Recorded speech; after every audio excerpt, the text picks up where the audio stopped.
Oh, very good evening, friends. Today we are going to begin the new topic. Okay, and the topic, as you can see on your screen, is related to Buddhist literature.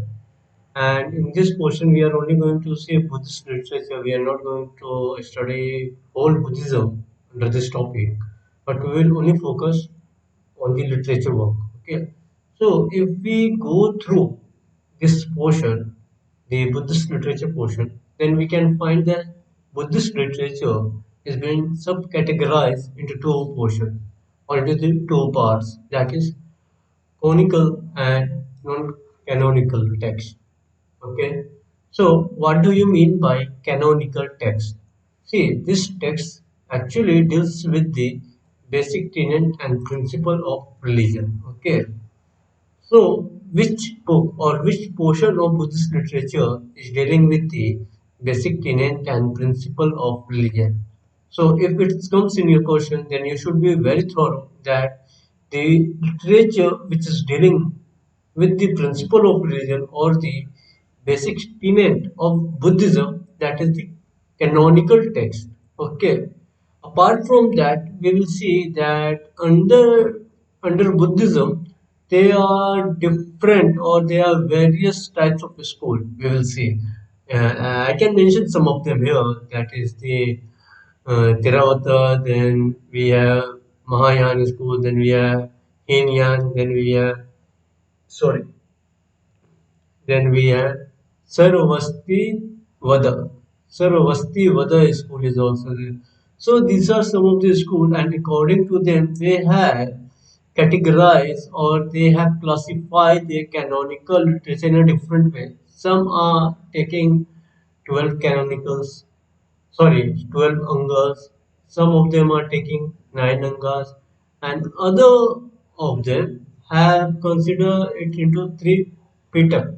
Okay, that means 3 basket. Okay, and among this you will see this pitak, they have been written in the 3 languages, that is the Pali, Chinese and Tibetan version. Okay, so this three Pitaka, okay, three Pitaka means the collection of three baskets, okay, and under this we will come to see what are those three baskets, okay, and what is the name given to those baskets.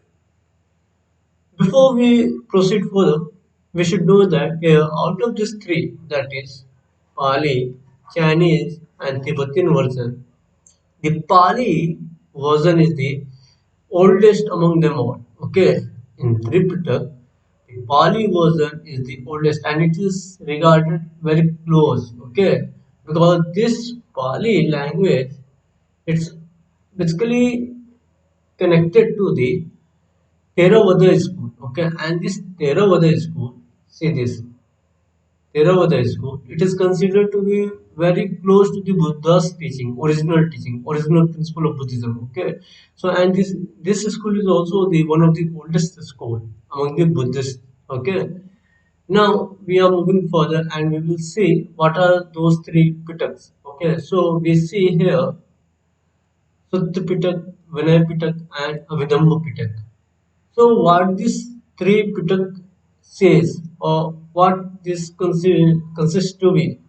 See, if we go through, see, before I carry on, I should mention this Pali language. Basically, you will notice that it has been spoken in the area of Magad. Okay, and this lies in the eastern India. Okay, not completely in the eastern, but it is in the eastern portion, and it's the mixed dialect. Okay, it's a mixed dialect, as it says, that is developed out of a mixture of dialect, and this is particularly spoken in the Magadha area, that means Gaya Patna side region, Gaya Patna Zahanabad side region. You will see that Pali language was spoken there. Okay, now we are back to our point, that is Sutta Pitak, Vinay Pitak, and Abhidhamma Pitak. So this Sutta Pitak, as you say, okay, in Buddhist concept, in Buddhist context, if we go through it, then this has been supposed that whatever Buddha told or whatever was spoken by Buddha, this falls under the Sutta Pitaka, and most of the places you will see that it has been referred as Buddha Vachan. Buddha Vachan. That is Buddha Vachan. Okay, means what Buddha himself spoke or what Buddha himself told in the sermon. And this is written in the dialogue form. Okay, we will get this in the dialogue form. Okay, moving further, we will see about some of the exceptions. Okay, with exception of the authority of this work was accepted by Buddhist school. So, what does this mean? That the authority of this work means whatever is written in the Sutta Pitaka, it is been taken by all the school of Buddhism as a means true. There is no conflict on this book. That is Sutta Pitaka. This has been accepted by all the Buddhist schools. Okay, I repeat, this is the books where none of the schools are on debate. Okay, they are not having any conflict. Whatever is mentioned in this book, they have accepted it. Okay, now coming to the another Pitak, that is the Vinay Pitak. Okay, so this Vinay Pitak actually deals with the rules and regulation which monks and nuns have to follow the Sangha. Okay, if you are aware that Buddha did not allow nuns, okay, no women were allowed to join Sangha. Why was this? This complete another topic because it's a topic of men's and we are not going to deal it here. But I will later on let you know why this happens. Okay. Now we will see that who were allowed.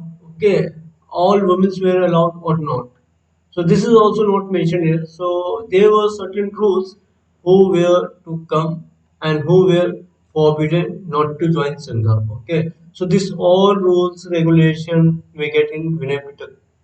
Under this Vinay Pitak, we also come to know that during the season of monsoon, none of the monks or nuns moved out. Even none were being guided by the monks whenever they were out on their way for sermon or anything else. When they were out, they were being guided by monks. Okay, and the place where none were residing, they were under the observation of monks. Means somehow they were means controlled by monks. Okay, this is mentioned. Okay, and this is the historical fact. You can get it if you are willing to read. Okay. Now moving ahead here, we will see that in within this Vinay Pitaka, we will see Pati Moksha. This term Pati Moksha is a list of transgression. Okay, this is a list of transgression sorry, this is the list of transgression against monastic discipline and antonyms for this. So what does this mean? Pati Moksha means they are going to leave certain forms of life and coming here. Okay, and they have to follow some of the discipline in the monasteries. Okay, the monastery. Okay, and the entitlement for this. Okay, later on, I need to have a look over this sentence. Okay, so I am subject to correction here, but I will let you know this in the next class or after this video. I will add up a short clip for your for correction. So moving towards the third Pitak, that is Abhidhamma Pitak, and it's quite little work, and this contains, okay, here we will see that thorough study and systemization of teaching of Sutta Pitaka.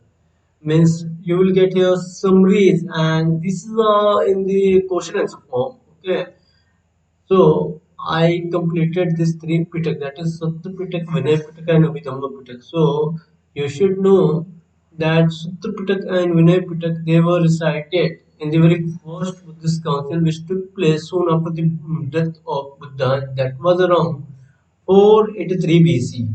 Okay, and after 100 years, second Buddhist council took place, and the very first Buddhist council took place in Rajgir in Saptakarni cave.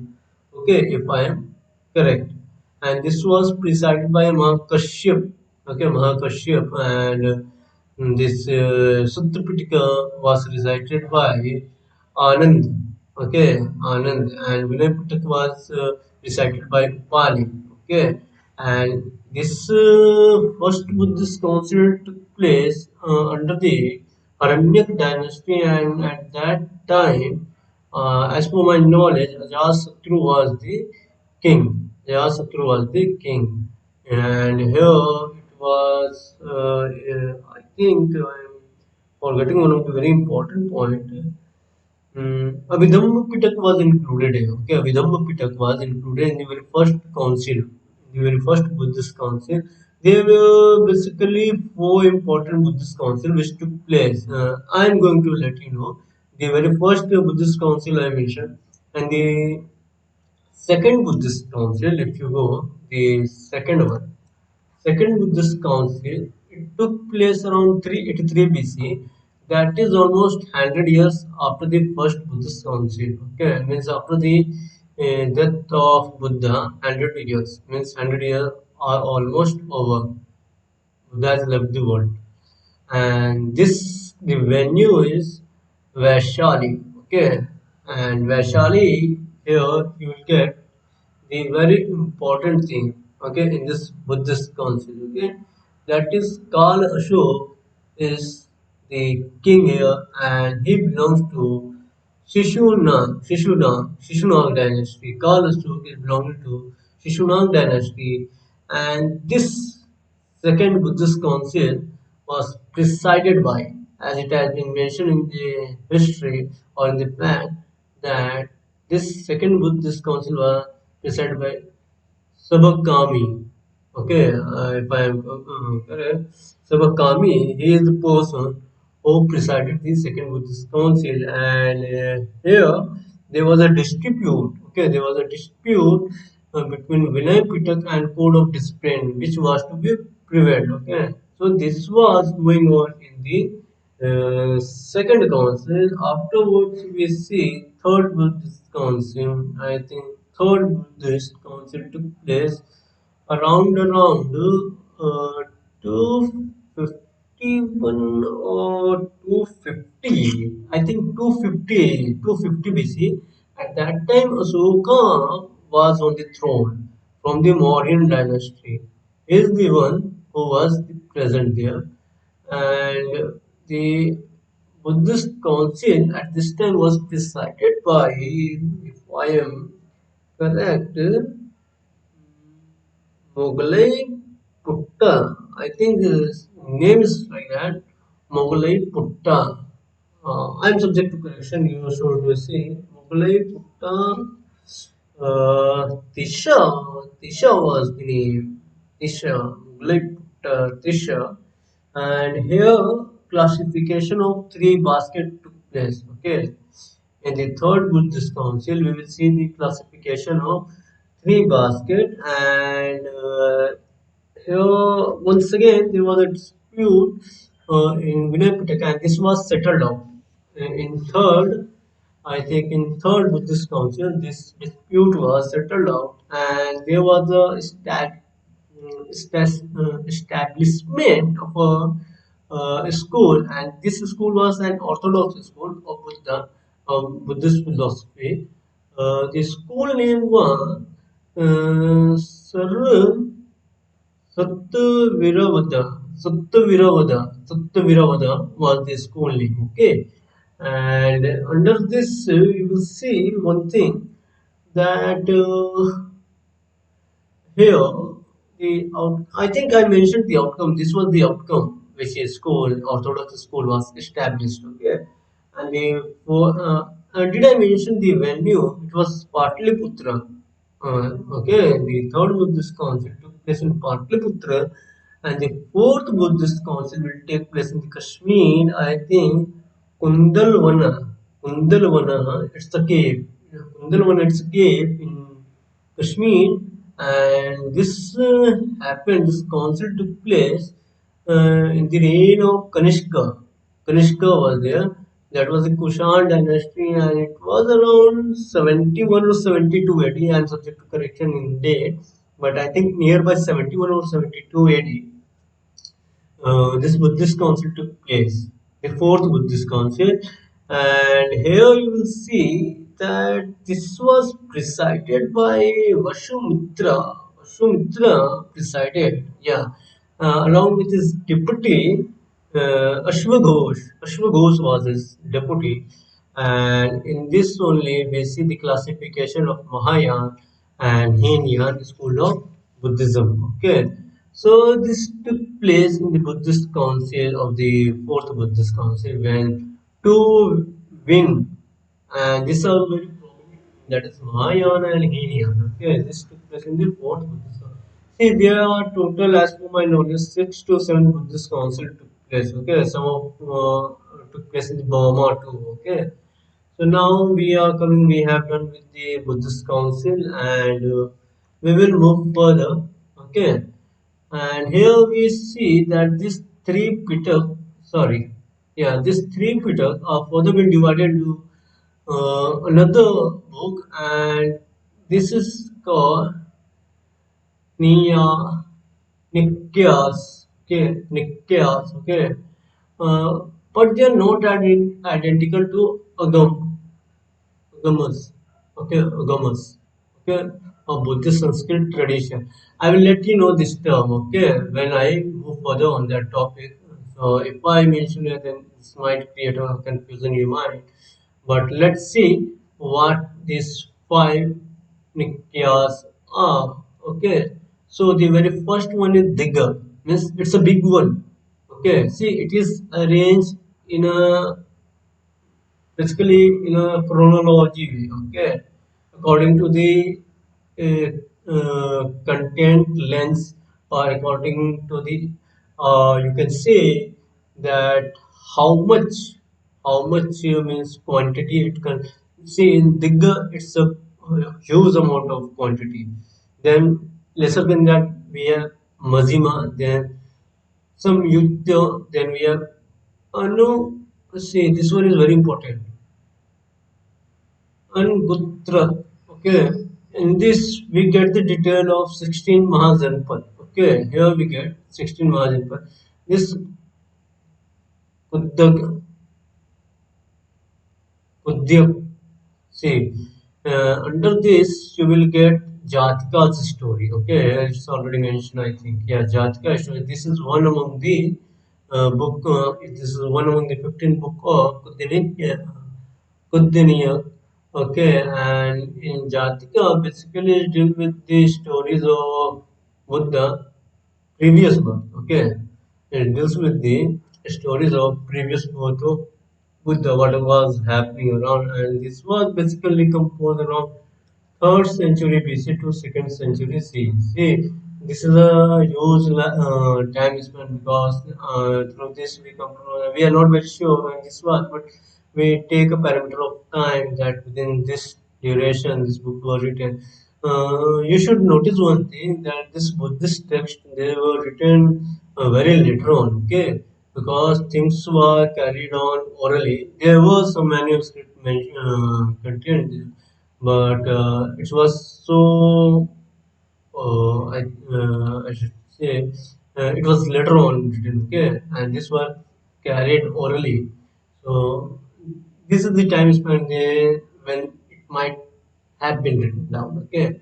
So here we see this Pudya Pudya Niyak also contains Dhammapada. See, Dhammapada, this actually deals with the ethical saying, okay, and it's a collection of verse.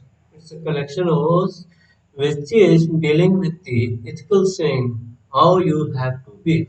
And along with that, we see Theragata and Terigata. See, Theragata is for monks and Terigata is for none. Okay, this is basically a song. Okay, and this Terigata it's very important because here we get the information, especially very important because it's one of the very few surviving ancient texts composed by or which has been attributed to the women. Okay, although women have been mentioned in the Vedic literature, but there is no specific book for them. Means there is no any specific book which has been referred to them or which have description of women.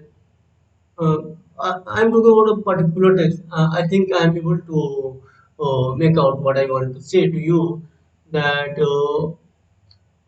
before this we are not having any means information or description of women experience, okay, of initiation, okay, when they are getting that knowledge or that thing which for which they were here. You can say somewhere means knowledge or enlightenment, okay, so how they feel, what are the changes that came to their life. So this all things are mentioned in a song form, okay, especially I'm talking about Terigata because it is the only book which mentioned about the women and this is attributed to women. Before this we don't find any specific or any of the book which is composed by or which is attributed to the women. Okay. Now moving further in the next paragraph, we will see that see I already mentioned this that according to Buddhist tradition, the first Buddhist Council, second Buddhist Council, I think I gave you in very detail. So we will be coming directly to the composition portion. Okay. So the basic code, that is the Pali Tripitaka, can therefore be placed between 5th and 3rd century BC. See, 5th and 3rd century BC. Here we see that composition of Pali Pitka is taking place, means Pali version. And this is the very oldest version. Okay, this is the very oldest version. As you can see, the timeline or the time frame when it was being composed. Apart from that, when we move further, then it is been supposed that canon is supposed to be written around first century BC. That was in Sri Lanka. Okay, Sri Lanka, and who was patronizing? So the king who patronized was Vatagamani. Okay, Vatagamani was the king who patronized, and so he belongs to Sri Lanka. And by which time it must have undergone further modification, we can say that it would not have remained the same, but some modification would have taken place in this text. Okay, next portion we see non-canonical Buddhist text, and here you should know that it's basically giving you a picture of society. Okay, and here somehow things are indirectly related to Buddha. Okay, indirectly, not very directly to his life, but indirectly it is related to the Buddha. And the very first thing we see that is Milindapana, that is the first century BC to first century CE. This is actually a conversation in a dialogue form between a senior monk, I think he was senior monk, Singh and Meander, the Greek Meander. That means he was king of Indo-Greek, means Indo-Greek region, that was northwestern part. I'm talking about the Afghan side, Afghan and Iran, Afghan side, okay, northwestern frontier. Apart from that, we see in this meander asks lots of philosophical questions, lots of questions which were doubtful, of which he was not getting the proper answer. So he was trying to get an answer which would satisfy his question or his means whatever you want to know. Okay, so here the monk Naksin used to provide all sorts of answer, whatever was counter question by meander. Okay, then we have Niti Gandha, or you can say Niti Karna. Actually, this is a book of guidance. Means this will show you the way how you have to live your life or how you have to pursue your livelihood. Okay, means somewhere it's related to moral and ethical conduct. Okay, now we move further, then we see that Buddha goes, okay, he is the person who will write commentary on Tripitaka. See, Buddha goes is the person who is going to write a commentary on Tripitaka, and it's included around the fifth century one. Fifth century. In fifth century, he wrote that commentary. Okay, and the very first connected life. Okay, the very first connected life of Buddha or the life story of Buddha occurs in Nidna. Okay, Nidna Katha, we get to know the very first connected life of Buddha's story or story of Buddha. Okay. Apart from that, in Pali and Sanskrit chronic, we see Deepavamsha, then Mahavamsha. This actually contains historical plus mythical or historical mythical account of Buddha's life or Buddhist council or about the Mauryan emperor or Mauryan emperor Ashoka. We are talking specifically. Then king of Sri Lanka. Then arrival of Buddhism on that land. It's how Buddhism traveled from the Indian continent to the this Ceylon, that is the Sri Lanka, how it landed. Sanghamitra, she was the daughter of this what to say, Asoka and his son. His name is just getting out of my mind. So they both were sent to the Sri Lanka, and he tried to gain that territory through a soft diplomacy, that is Dhamma, with Dhamma policy. Okay, so he was not going for battle, and it was not easy for him to carry such a long army and expand his territory. So somehow historians say that it's a matter of debate that he used soft diplomacy power just to expand his means he is means telling or is trying to overcome on the other kingdom through ideology. Asuka is playing with the ideology and is getting to that. And we see that most of the work are written in the Pali language, but there are several works which are written in Sanskrit too. Not only in Sanskrit, but there is a mixture, or you can say that Buddhist Sanskrit, that means it's a hybrid Sanskrit, where Prakrit and Sanskrit, they both are means mixed up and written in a text form. Okay, so mix of Sanskrit and Prakrit. If we see the canon of Sarvastivada school, that is in Sanskrit, but Mahavastu, which was somewhere having Mahayana element, and this gave a sacred biography of life of Buddha. This is this and described the emergence of monastic order in mixed Sanskrit and Prakrit language. So this language is mixed up. Okay. Apart from that, you will notice that this Sanskrit, this language Sanskrit, was basically used by Mahayana school. Okay, they have intensified the use of Sanskrit. Okay, which school from Mahayana school? This school has intensified this Sanskrit. Okay, but there are some non-Mahayana texts they have also used Sanskrit, but there you will see that not whole portion is carried on by Sanskrit, but there is a mixture of Prakrit and Sanskrit.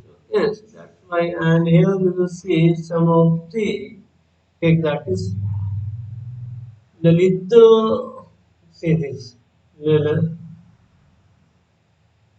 Lalita Vistras, then we have this dealing with this Sanskrit and Prakrit.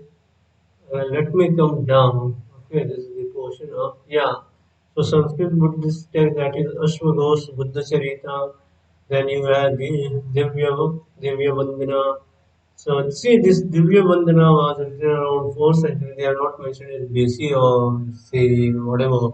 I think it is talking about the CE or I think it's talking about CE or BC. I think BC should be the correct way, but they have not mentioned. I need to cross check it. Okay. So here it mentioned about the story connected with the life of Buddha and Emperor Ashoka.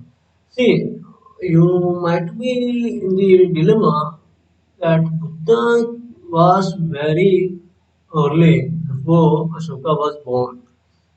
And this is true, but there is a story. I do not know how true it is, but it has been mentioned that when this is the story of Ashoka, previous birth. Okay, he was a child and he was very poor, and Gautam Buddha was passing through it. So he asked for Viksha. Okay, so this little boy, he took handful of mud and put it into his kamandal. And Buddha told that in the coming life, this boy will be the emperor of all earth. Okay? So these are the things which have been mentioned here. Okay. So here you can see lots of text mentioned here. Okay. So you should go through it. Then we will see some Mahayan thinker. Okay. They are Nagarjuna, then Asang, Aryadev, then Vasubandhu, then Buddhapurita, then Digana. They are all in Sanskrit. Means this Mayan thinker, they are writing in Sanskrit, and Buddhist texts are important source of history of Buddhism. See, already I mentioned you of the Mahajanpat. The 16 Mahajanpat we came to know as it is mentioned in the Buddhist text. I mentioned that Buddhist text. Okay, so you may write in the comment box what was that Buddhist text. Okay, after that we will see the doctrines, then monastic order, then royal patron. See Asoka again. Okay, and many things how polity was there, what kind of society was, how was the economy of that time.